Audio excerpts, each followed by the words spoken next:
Voilà, bienvenue dans cette nouvelle vidéo, la première d'une série de quelques vidéos sur le thème de la planification. Alors c'est vrai que souvent, quand on te parle de gestion de projet, on pense planning. Bon, c'est le thème que nous allons aborder, il est sensible, il est important et on peut lui donner plus ou moins de granulométrie selon le niveau d'expertise du métier dans lequel on est.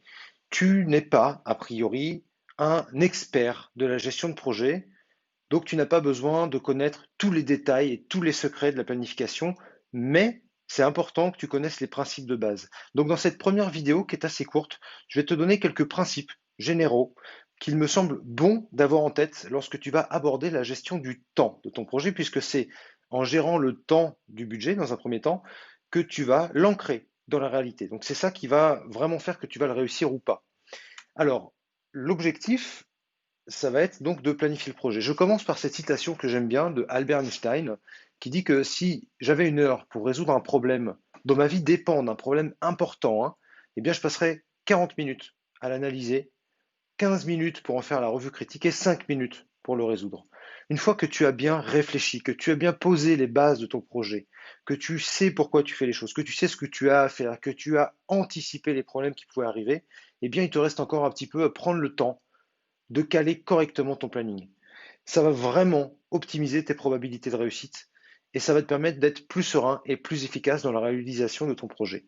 Alors, la question qu'on peut se poser malgré tout, c'est à quoi ça sert? Pourquoi planifier les choses? Puisque de toute façon, même quand je vais poser un planning, je sais que ça ne va pas se passer comme je l'ai prévu.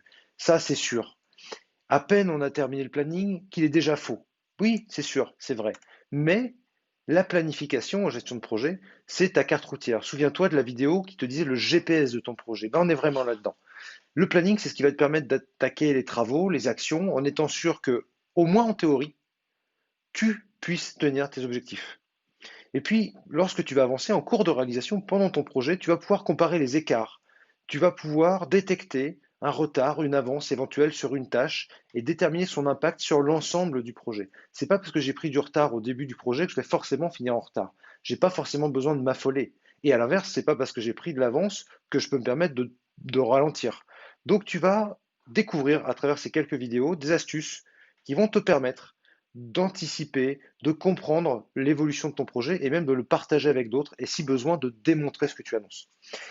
Ce planning va te permettre de connaître l'impact du retard de ton projet, donc de prendre des bonnes décisions. Ça va être un outil d'aide à la prise de décision. Et tu verras que parfois, lorsque tu as des décisions rapides à prendre, plus tu as de matière concrète sur laquelle tu peux t'appuyer, et plus, un, tu optimises tes chances de réussite, deux, plus tu es calme et serein.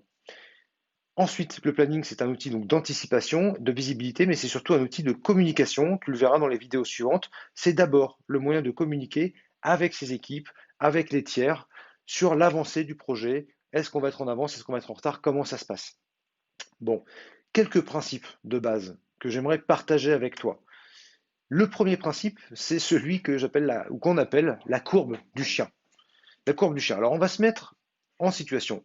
J'ai fait un superbe dessin. Tu vois, j'ai des talents graphistes qui sont, je pense, assez remarquables. Donc, la situation est la suivante. Le maître du chien, qui est sur le point A, se déplace et veut rejoindre le point B. Le chien est au point C. Il souhaite rejoindre son maître. La question, c'est quel trajet va-t-il suivre? En fait, si on décortique, si on découpe et qu'on analyse, on va se rendre compte qu'il y a trois possibilités. La première possibilité, le chien C va aller directement au point A. Mais pendant que le chien pardon, se déplace du point C au point A, eh bien son maître, lui, il a avancé. Donc quand le chien arrive, eh ben, il n'a pas son maître. Donc ensuite, il va faire le trajet de A vers B. C'est le chien rentre-plan. Celui-là, il est idiot, il n'a pas anticipé l'évolution du projet, il n'a pas anticipé l'évolution du déplacement de son maître. Il est complètement idiot. Dans la vie, on n'en croise pas des chiens comme ça. Deuxième cas de figure, alors là, c'est le chien Einstein, tu vas voir, tu vas comprendre, parce que lui, il a tout anticipé, au contraire. Il sait que son maître se déplace de A vers B à telle vitesse, qu'à telle distance, que ça demande tant de temps, et que lui, connaissant sa distance et sa vitesse de déplacement, s'il part maintenant, il va arriver au bon moment. Bon, c'est complètement irréaliste. Le chien ne va pas fonctionner comme ça, et toi non plus. Et dans ta gestion de projet, tu peux pas fonctionner non plus comme ça. C'est trop compliqué et c'est trop loin de la réalité du quotidien du vécu. C'est pas pragmatique, c'est pas vrai. Donc tu peux pas tout calculer. Ça marche pas comme ça. Mais il y a une troisième possibilité. La troisième possibilité, c'est que le chien va viser son maître. Et au fur et à mesure que son maître se déplace, eh bien, le chien va adapter sa trajectoire. La tangente de sa courbe, de son déplacement, évolue dans le temps. Donc le chien va adapter son attitude à ce qui se passe dans son environnement, au déplacement de son maître. Son objectif, il les connaît, c'est rejoindre son maître. Mais au fur et à mesure que les choses évoluent, eh bien, il va devoir s'adapter. Eh bien, c'est ça, le planning, il va te permettre non pas d'arriver en retard dans le cadre de l'hypothèse 1, non pas d'avoir tout anticipé, calculé, maîtrisé, de ne pas avoir laissé la moindre place au hasard, quel cas de l'hypothèse 2, qui n'est pas du tout réaliste, mais plutôt de savoir où tu veux arriver et d'être capable de t'adapter en live à tout ce qui se passe. Ça, c'est le premier principe qui me semble important de comprendre parce que ça va te permettre d'être plus cool, plus souple et en même temps d'intégrer le fait que tu dois suivre ce qui se passe pour pouvoir t'adapter. Deuxième principe, à un moment ou à un autre, les choses vont finir par mal tourner. Ça, c'est sûr. Je t'ai mis une image qui est assez explicite. L'avion, a priori, il n'a rien à faire ici. Et bien, il y a des choses qui vont arriver comme ça dans ton projet, avec des choses qui vont tomber comme un cheveu sur la soupe, qui ne seront pas au bon endroit. Et de toute façon, tu peux être sûr qu'il y a des choses qui vont mal se passer. Tu sais jamais quoi, tu sais jamais où, tu sais jamais quand. Mais tu es sûr qu'il y a quelque chose qui ne se passera pas comme prévu. C'est la base. Donc, ça se décrit à travers la loi, ce qu'on appelle la loi de Murphy. Tout ce qui peut mal tourner va mal tourner. Ça, c'est sûr. La loi de Hofstadter, toujours sur ce même principe, nous dit que les choses prennent plus de temps que prévu, même en tenant compte de la loi de Hofstadter. Donc, si je te parle de ça, c'est parce que il va falloir anticiper ces écarts. Certes, tu as déjà fait d'analyse de risque, mais dans la manière dont tu vas gérer ton temps, tu vas devoir prévoir du temps pour les imprévus, prévoir du temps pour les retards, etc. En tout cas, tu vas devoir réfléchir à ça. Alors ça, c'est de la théorie. Pour l'instant, on est au stade du principe. Dans les vidéos suivantes, je t'expliquerai concrètement comment tu fais ça pour ne pas perdre de temps, mais malgré tout, limiter l'impact des imprévus sur ton projet. Et il y en aura forcément.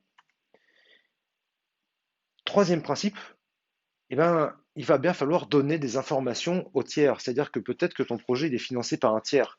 Et tu peux pas lui dire, ce sera fini quand ce sera fini. Tu peux pas lui dire, oui, c'est vrai que j'ai prévu me marier, je me marie le 11 septembre, mais je ne sais pas si je serai prêt à temps.